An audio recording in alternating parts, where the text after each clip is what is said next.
গ্রামের পিচের রাস্তা ধরে এগোলেই চোখে পড়ে সারি সারি তালগাছ। মাথা উঁচু করে দাঁড়িয়ে থাকায় এসব গাছ শুধু প্রকৃতির সৌন্দর্যই বাড়ায়নি, পরিবেশ রক্ষা ও বজ্রপাতের ঝুঁকি কমাতে রাখছে গুরুত্বপূর্ণ ভূমিকা। আর এই ব্যতিক্রমী উদ্যোগের নেপথ্যে রয়েছেন এক নিবেদিত প্রাণ শিক্ষক Mohammad Tajul Islam Chowdhury.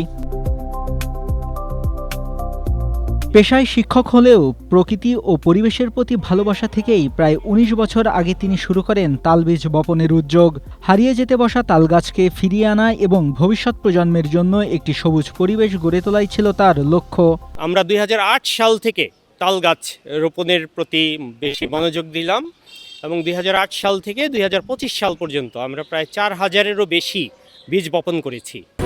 Strawberry super dotted ও ক্লাসিক ভ্যারিয়েন্ট সেন্সেশন জাগুক শিহরণ। যখনই রাস্তা সম্প্রসারণের প্রয়োজন হয়েছে তখনই এই গাছগুলো মূলত কাটা পড়েছে। যখন আমরা বুনি আজ থেকে ১৯ বছর আগে, তখন রাস্তাগুলো অনেক সরু ছিল, চিকন ছিল।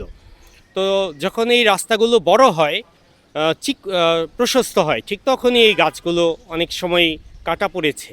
প্রায় ২ দশকের নিরলস প্রচেষ্টায় তার লাগানো বীজ থেকে বর্তমানে এলাকায় ছোট বড় মিলিয়ে দাঁড়িয়ে আছে প্রায় ৪,০০০ তালগাছ।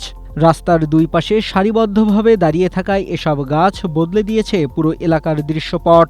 গ্রীষ্মের প্রখর রোদে পথচারীদের দিচ্ছে ছায়া, আর প্রকৃতিতে যোগ করছে নতুন প্রাণ।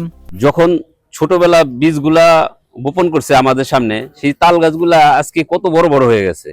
এই তাল গাছগুলা বর্তমানে আপনার প্রায় এই যে তাল আসে প্রতি বছর, দেখা যাচ্ছে স্কুলের ছাত্ররা খেতে পারে, আমাদের এলাকার সন্তানরা খেতে পারে। শুধু খাওয়ার ব্যাপারটা না, দুই পাশে যে তাল গাছ এখন সারিবদ্ধভাবে আছে, এটা যে একটা রাস্তার একটা সৌন্দর্য বর্ধন সৃষ্টি করছে, এ তো আমরা এলাকাবাসী লাভবান এবং আমাদের রাস্তার যারা পথিক আছে তারাও লাভবান। কেরানীগঞ্জ উপজেলার কোন্ডা ইউনিয়নের কাউটাইল গ্রামের বাসিন্দা মোহাম্মদ তাজুল ইসলাম চৌধুরী। স্থানীয়দের মতে তিনি শুধু গাছ লাগিয়েই দায়িত্ব শেষ করেননি, তিনি নিয়মিত মানুষকে বৃক্ষরোপণে উৎসাহিত করেছেন, পরিবেশ সংরক্ষণে সচেতনতা তৈরি করেছেন এবং বিভিন্ন সময়ে নিজ উদ্যোগে বীজ সংগ্রহ করে রোপণ করেছেন। অনেক সময় অনেক ট্যুরে যাইতাম ঘুরতে, গ্রুপ করে সামাজিক সংগঠনের আমরা।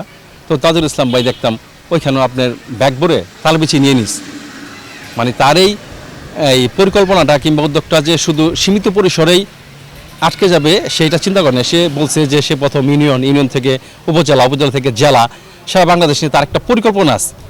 তো আমরা বিভিন্ন সময় দেখছি বিভিন্নভাবে যে এটা নিয়ে সে মানে প্রচুর আগ্রহী এটা বিস্তৃত করার জন্য। এই তাল গাছ তো আর কোনো ব্যক্তিগত কোনো লাভ নাই, তিনি শুধু তাল গাছ লাগিয়ে যাচ্ছেন নিজের অর্থ, মেধা, শ্রম খরচ করে, তার কোনো ব্যক্তিগত লাভ নেই। তো আমরা শুধু তাকে যদি একটু উৎসাহ দিতে পারি, তাহলে হয়তো আমাদের এই উৎসাহে তিনি আরো ভালো ভালো কাজ করতে পারবেন। মানে এরকম কর্মকাণ্ডের সাথে তো আমাদের খুব বেশি লোক জড়িত না। ওনার মতন যদি আরো এভাবে এলাকার লোকজন সাড়া দিত, তাইলে দেখা যেত যে আমাদের প্রাকৃতিক দুর্যোগগুলো অনেকটা মানে প্রাকৃতিকভাবেই রোধ করা যেত। একটি তালবীজ থেকে যেমন জন্ম নেয় বিশাল এক বৃক্ষ, তেমনি একজন মানুষের ছোট্ট উদ্যোগও ছড়িয়ে দিতে পারে বড় পরিবর্তনের বার্তা। কেরানীগঞ্জে সবুজের সেই অনন্য গল্পই লিখে চলেছেন শিক্ষক Tajul Islam Chowdhury. Desk report, Asia post.